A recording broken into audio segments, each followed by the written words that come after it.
Donc, le Seigneur m'a mis à cœur. Le Seigneur m'a mis à cœur que nous puissions parler de, du prix à payer pour manifester sa gloire. Amen. Donc, il m'a mis à cœur beaucoup de pensées. Je sais que nous n'allons pas pouvoir tout développer parce que c'est comme une suite d'enseignements. Le Seigneur, quand il permettra à ce que nous puissions prendre la parole, nous allons poursuivre ces enseignements. Mais je pense que c'est très important que nous puissions comprendre ce que le Seigneur veut dire. Alors, le prix à payer pour manifester la gloire de Dieu. Le prix à payer pour manifester la gloire de Dieu. Et c'est ce que nous voulons, manifester la gloire de Dieu. Amen. Nous voulons manifester la gloire de Dieu. Mais le Seigneur m'a dit qu'il y a un prix à payer. Et comme pour toute chose possédant une valeur, il y a un prix à payer.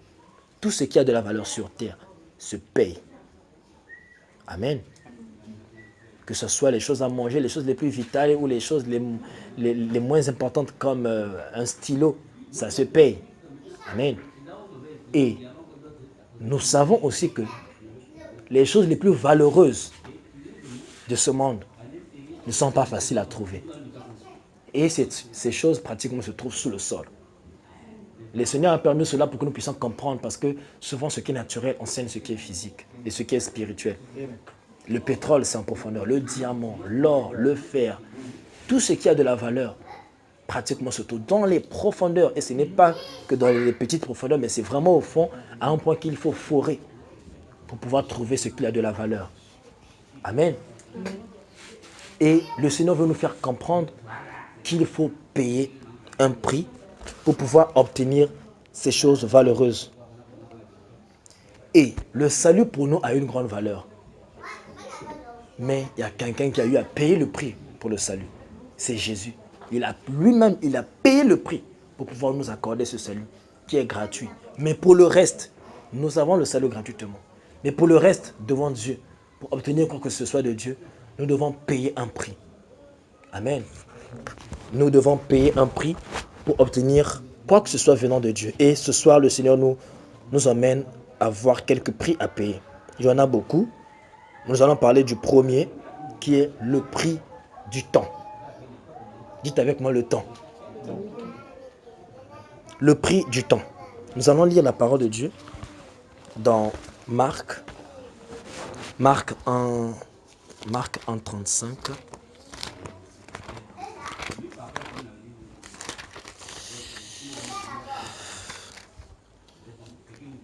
Quelqu'un à la page? Ou Marc 1:35. Nous rendons grâce à Dieu. Marc chapitre 1, verset 35. Vers le matin, pendant qu'il faisait encore très sombre, il se leva et sortit pour aller dans un lieu désert où il pria.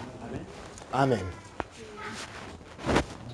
Donc, en parlant du temps, voici ce que le Seigneur me dit. Le temps est fondamental pour chacun de nous. Parce que tout ce que nous faisons, nous le faisons dans un temps. Tout ce que nous faisons, nous le faisons dans un temps donné. Aller à l'école, c'est 7 heures de cours, nous revenons, manger, tout se trouve dans le temps. Ça veut dire que le temps a une grande valeur pour nous. Amen. Le temps a une grande valeur pour nous. Et aux choses les plus importantes, nous accordons plus du temps. Comme l'école, notre famille, nous accordons beaucoup de temps à ce qu'il y a de valeureux. Chacun de nous sait ce qu'il y a de valeureux dans le cœur. Et nous accordons plus du temps à cela. Mais quand tu n'accordes pas à quelque chose du temps, soit cette chose n'a pas de valeur pour toi, soit cette chose ne t'appartient pas. Je prends un exemple. Je ne sais pas ce que chacun de nous aimerait avoir, mais parlons par exemple d'une voiture qui est plutôt nécessaire, donc qui est important. La voiture est importante, n'est-ce pas? Mais s'il y a une voiture garée dehors ici, là, tu ne vas pas accorder du temps pour cette voiture parce que cette voiture n'est pas la tienne. Aussi, si tu penses posséder quelque chose, mais si tu n'accordes pas cette chose le temps, on ne peut pas dire que cette chose t'appartient. Je l'ai découvert en lisant le livre de Ecclésiaste, le chapitre 9, le verset 11. Je vais juste survoler les paroles pour ne pas perdre de temps en lisant. Mais la parole de Dieu dit dans Ecclésiaste 9, 11 que il n'est pas acquis à un sage d'avoir du pain. Il n'est pas acquis à un homme d'avoir ce qu'il veut. Tout dépend du temps et des circonstances. C'est ce qu'on a dit. Tout dépend du temps et des circonstances. C'est pour dire que quand tu penses qu'une chose t'appartient, tu dois alors y accorder de la valeur. Je prends un exemple. La Bible. Je paye une Bible, mais cette Bible, je la mets au coin de ma chambre. Je ne l'utilise pas. Depuis que j'ai acheté cette Bible, je ne consacre pas du temps à cette Bible. Je n'utilise jamais cette Bible. Mais mon frère, prenant cette Bible, il accorde du temps à cette Bible. Il lit cette Bible. Il voyage avec. Tout ce qu'il fait avec. Et un jour, on vient d'emmener, cette Bible appartient à qui? Les gens qui ont vu ton frère utiliser cette Bible diront, cette Bible est à ton frère. Toi, tu diras, cette Bible est à toi parce que tu as eu à payer ça. Mais on dira que tu n'accordes pas cette Bible de la valeur. Tu n'accordes pas cette Bible du temps. Donc, on ne peut pas dire que cette Bible t'appartient. Puisque celui qui accorde cette valeur à cette Bible, c'est ton frère. Et par là, nous pouvons dire que la Bible appartient à ton frère. Et donc, nous comprenons que le temps a une grande valeur pour nous. Parce que c'est avec ce temps que nous faisons des choses importantes avec.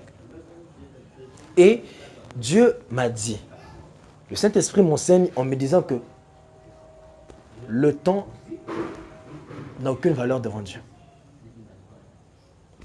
Mais le temps a de la valeur pour nous. Qu'est-ce qu'il m'enseigne? Il dit que Dieu vit dans l'éternité et il est hors du temps. Pour lui, le temps, c'est une vapeur qui peut apparaître et disparaître. Donc, il est plus que le temps et pour lui, le temps, c'est une petite notion. À un point où le temps n'a aucune valeur devant Dieu. Mais Dieu a fait de telle sorte que le temps puisse avoir de la valeur pour nous, les hommes. Pour que tu vas constater que quand tu accordes du temps à une chose sur terre, si tu fais une heure par occupation, tu ne pourras jamais tout faire. Pourquoi? Parce que tu as toujours beaucoup d'occupations. C'est pour dire que Dieu a fait de telle sorte qu'il est 24 heures. Et pas seulement qu'il est 24 heures, qu'il est 7 jours. Pas seulement qu'il est 7 jours, qu'il est 4 semaines. Pas seulement qu'il est 4 semaines, qu'il est 12 mois. Il a fait de telle sorte que nous puissions planifier les choses pour pouvoir tout faire. Tout faire ce qui a de la valeur à nos yeux. Donc c'est pour dire que Dieu a fait de telle sorte que lorsque nous prenons le temps et que nous planifions les choses, un homme qui est beaucoup occupé, le temps est précieux pour lui. Les hommes disent que le temps c'est de l'argent. Mais je pense que c'est plus que ça. Le temps a tellement de valeur que lorsque tu sacrifies ton temps pour Dieu tu l'as touché. Dieu est touché lorsque je dis bien un homme qui est occupé. Un homme qui accorde de la valeur au temps. Parce qu'il m'a aussi dit que pour une personne qui est oisive, c'est-à-dire pour une personne qui n'a rien à faire, la personne est là, passe son temps. La personne, cela veut dire que pour cette personne, elle a beaucoup de temps. Mais elle fait pratiquement rien de son temps. Lorsqu'elle accorde une heure à Dieu, pour Dieu, ce que tu lui as donné là, ça n'a rien fait dans son cœur. Par contre, celui qui a des multitudes d'occupations, qui accorde une heure à Dieu, pourtant c'est une heure. Mais toi qui es occupé et qui donne une heure à Dieu, et toi qui n'es pas souvent occupé et qui donne une heure à Dieu, Dieu agréera l'offrande que l'autre a donnée. Parce que pour lui, l'heure qu'il a donnée à Dieu a de la valeur. Voilà pourquoi Dieu ne voit pas la quantité d'heures que tu lui donnes. Dieu voit au sacrifice que tu as eu à faire dans ton cœur par rapport à ce temps. Dieu voit ce que tu as eu à sacrifier pour lui donner ce temps. Et il m'a dit, appliquez-vous à des petites choses. Quand tu laves les assiettes, quand tu laves tes habits, quand tu prends soin de ta chambre, quand tu étudies, fais-le avec soin. Tu vas à l'école et tu ne prêtes pas attention à ce que ton professeur dit en classe. Cela veut dire que tu es en train de perdre le temps. Tu perds le temps. Tu ne prêtes pas attention à ce que ton professeur dit. Tu vas à l'école, tu es revenu, tu n'as rien compris de ce qu'on a dit. Tu laves tes habits, tu n'as pas bien lavé tes habits sont toujours sales. Tu vas balayer ta chambre, mais quand quelqu'un entre dans ta chambre, on dit toujours que ta chambre est sale. Tu nettoies la cour est toujours sale. Cela veut dire que pour les petites choses, tu n'es pas fidèle. Tu n'accordes pas assez de temps pour les petites choses avec soin. Comment pourras-tu alors accorder du temps à celui qui est plus grand que ces choses. Comment pourras-tu dire que tu accordes 1 heure d'adoration à Dieu, sincèrement dans ton cœur, lorsque, pour ce que tu vois, pour ce qui est autour de toi, tu n'es pas fidèle? Tu accordes du temps, mais tu n'es pas fidèle pour les petites choses. Et Dieu nous enseigne qu'il faut prendre soin des petites choses avant de pouvoir prendre soin des grandes choses. Et lorsque tu es fidèle dans le temps avec des petites choses, tu pourras être fidèle avec Dieu. Donc nous comprenons que pour Dieu, le temps n'a pas de valeur, mais ça a de la valeur pour l'homme. Mais pour celui qui accorde maintenant le temps à Dieu, tu pouvais faire autre chose, tu pouvais étudier. C'est le prix à payer. Pourquoi est-ce que Jésus-Christ s'est réveillé très tôt?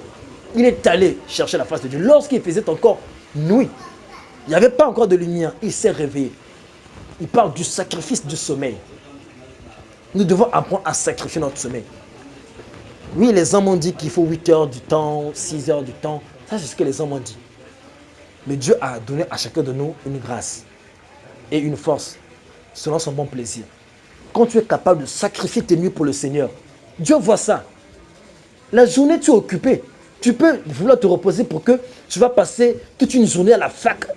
Mais attends, par la grâce de Dieu, j'ai pu être là-bas pendant un temps. Je sais ce que ça fait. Tu es occupé, tu es occupé pendant ta journée. Donc tu as besoin du sommeil. Donc c'est important pour toi, le temps du sommeil, c'est important pour toi. Mais tu te lèves à 3 heures. Jusqu'à 6 heures, tu cherches la face de Dieu.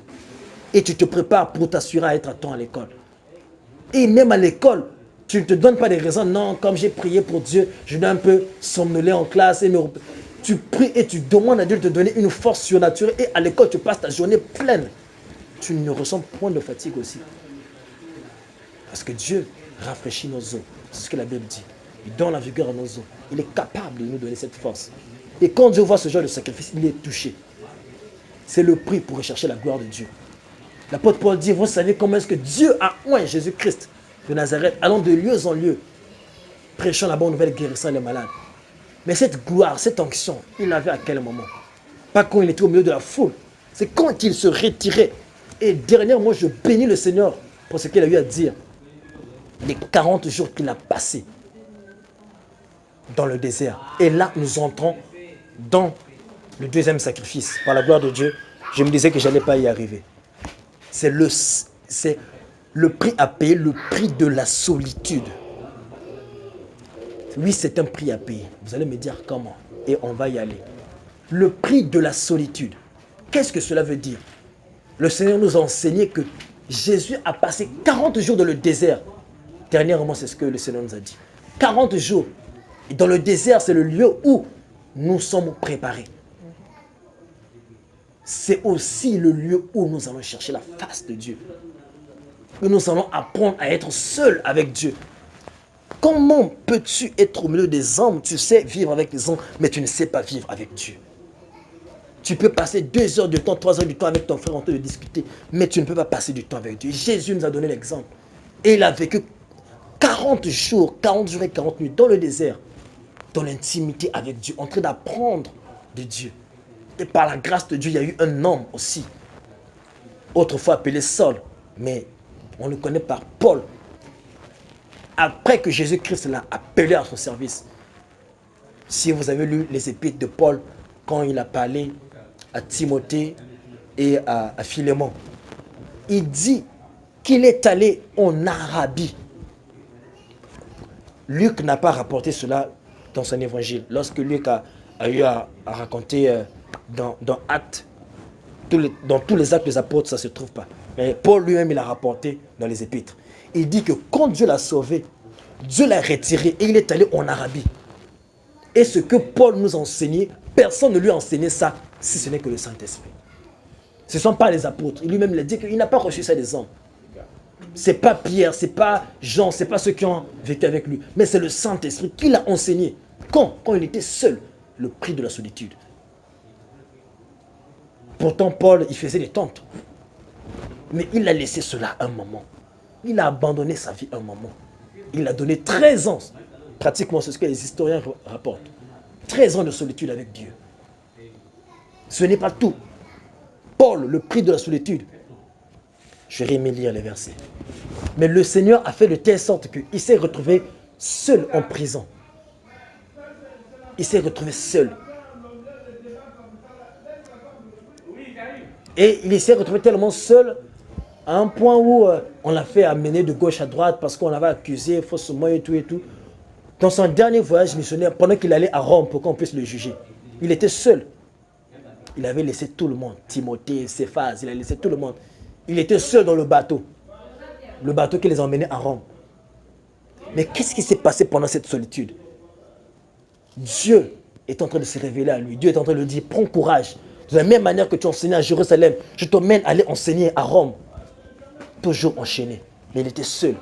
Dans cette solitude, il a rencontré le Dieu qui soutient, le Dieu qui fortifie. C'est dans cette solitude-là. Et pendant qu'il était seul, il a continué à servir Dieu.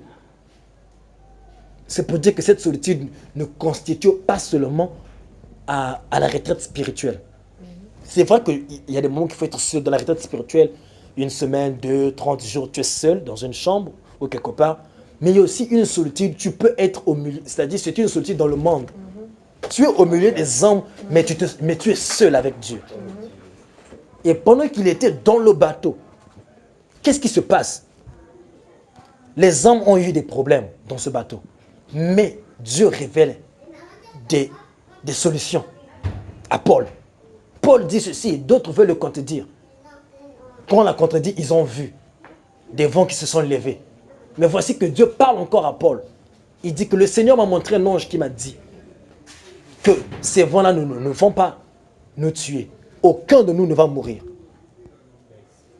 Et pendant qu'ils étaient en train d'avancer, qu'est-ce que Dieu m'enseigne? Il dit que pendant qu'il y avait des vents, pendant que le bateau est en train de trembler, les hommes ont pris des cartons et ils ont comme ça jeté dans la mer. Mais qu'est-ce qu'il y avait dans ces cartons? Dans certains cartons, il y avait le blé. Le blé est une richesse, surtout à l'époque. Le blé est une richesse à l'époque. On pouvait fabriquer le pain avec, nous savons tout ce qu'on peut faire avec le blé. Mais comment est-ce qu'ils sont arrivés jusqu'à jeter le blé? Juste pour éviter qu'il puisse couler. C'est pour dire qu'il y a des moments de ta vie, tu dois te détacher de ce que tu penses être important à tes yeux. Pour te consacrer à ta destination, qui était Rome pour Paul. Et pour toi, c'est vers ta destinée. Tu dois apprendre à te détacher. Tu penses que cet ami, il est important pour toi. Mais tu te rends compte que il ne t'apporte pas ce que Dieu veut. Tu sens qu'il ne fait pas partie, vous voyez, de l'environnement qu'il te faut pour atteindre ta destinée. Et il faut savoir les mettre à côté. Pas que tu les détestes. Pas que tu ne les parles plus. L'apôtre Paul a dit, je ne vous demande pas de ne plus parler aux païens, sinon je vous demanderai de quitter le monde. C'est pour dire que ce n'est pas de ne plus les parler, mais il s'agit d'éviter de gaspiller le temps. Il a dit rachetez le temps. Le temps est précieux. Pour nous les hommes, le temps est précieux. Rachetez le temps. Et voici que Dieu permet à ce que ce bateau qui les conduisait pourtant à destination puisse être brisé. Et qu'est-ce qui se passe? Ils se sont plongés dans l'eau. C'est ce qu'ils ont dit. D'autres avaient peur que les prisonniers puissent s'échapper. Mais Paul les a prévenus. Nous devons plonger. Mais plonger dans quoi? Dans la parole de Dieu. Lorsque tu crois que tout ce qui est autour de toi est en train de s'effondrer dans la solitude, tu te dis que dans cette solitude, les choses ne marchent pas. Et tu penses qu'il te faut quitter cette solitude. Tu penses qu'il te faut repartir dans le monde. Non, Dieu te dit plonge dans la parole de Dieu. Ils ont plongé dans cette eau pour arriver vers cette île qui les attendait. Ils ont plongé dans la parole de Dieu. Trouvez votre réconfort, je vous exhorte. Trouvez votre réconfort dans la parole de Dieu. Et vous allez y arriver. Nous allons y arriver ensemble vers notre destination. Et pour manifester cette gloire, Dieu a besoin que nous puissions avoir des temps d'intimité. Et nous devons payer le prix de la solitude. Et ne pas faire monter à Dieu des soupirs en disant que tu te lasses de ça. Non, au contraire. J'ai cherché le verset qui disait « Armez-vous de la pensée, de la souffrance », mais je n'ai pas pu trouver ça. Mais j'ai trouvé un verset où Paul dit, non c'est Pierre plutôt, qui dit que vous devez prendre exemple, vous devez prendre pour modèle les souffrances des prophètes et de ceux qui ont annoncé la parole de Dieu. C'est pour dire que la souffrance est un modèle. Donc avant que ça n'arrive, toi tu prends déjà exemple. C'est pour dire que dans ta pensée, tu t'es déjà armé de cette pensée de souffrir, afin que lorsque la souffrance viendra, comme aucune souffrance la Bible dit qu'il n'y a pas une souffrance qui nous a été donnée qui est humaine. C'est pour dire que quand la souffrance viendra, tu t'es armé mentalement de la souffrance de Dieu, de la souffrance de Jésus-Christ à la croix. Et les souffrances ne pourront pas ébranler ta foi. C'est pour cela que Paul, dans les chaînes, il ne soupirait pas, il ne pleurait pas. Au contraire, quand il écrivait ses épîtres, il dit que mon cœur est dans la joie, je suis joyeux de ce que je me rappelle quand on a commencé ensemble. Donc, Paul était joyeux. Pourquoi? Parce qu'il s'était armé de la pensée de la souffrance de Jésus-Christ.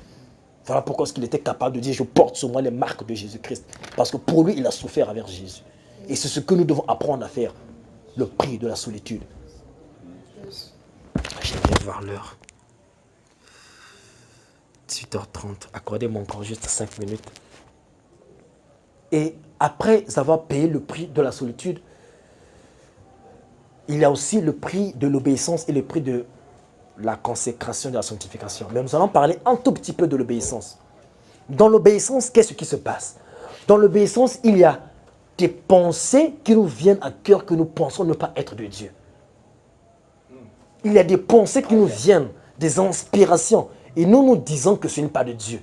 Parce que nous voyons que c'est contraire à nos désirs. Mais apprenez à obéir. Apprenez à obéir à Christ, même lorsque tu te dis que cela est à l'encontre.